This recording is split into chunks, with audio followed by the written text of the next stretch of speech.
Cyber crime కేసులో arrest అయి iBomma Ravi custody విచారణ శనివారం 3వ రోజుకు చేరుకుంది. తొలి 2 రోజులు విచారణలో పోలీసులు ఐబొమ్మ రవి నుంచి కీలక విషయాలు రాబట్టినట్టు తెలుస్తోంది.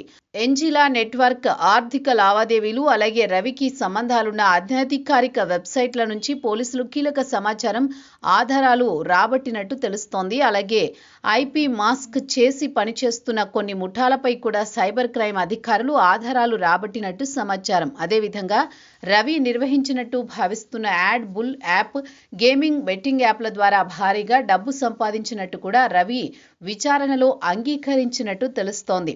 తొలి 2 రోజులలోనూ రవిని పూర్తిగా ఆర్థిక వ్యవహారాలు, బ్యాంకింగ్ ట్రాన్సాక్షన్లు, బ్యాంకు లావాదేవీలు, నిధుల ట్రాన్సాక్షన్లపై సాగిందంటున్నారు.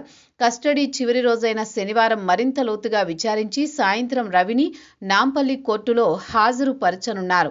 ఇలా ఉండగా సైబర్ క్రైమ్ పోలీసుల విచారణలో ఐబొమ్మ రవి తన నేరాలను అంగీకరించినట్టు సమాచారం. కేవలం డబ్బు కోసమే పైరసీ చేశానని, ఇకపై పైరసీ జోలికి పోనని పోలీసులకు చెప్పినట్టు తెలుస్తోంది.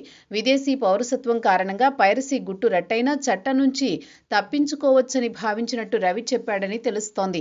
అలాగే 6 ఏళ్లుగా పైరసీ చేస్తున్నా పట్టుబడకపోవడంతో తన నెట్వర్క్ను విస్తరించినట్లు రవి విచారణలో చెప్పాడని అంటున్నారు.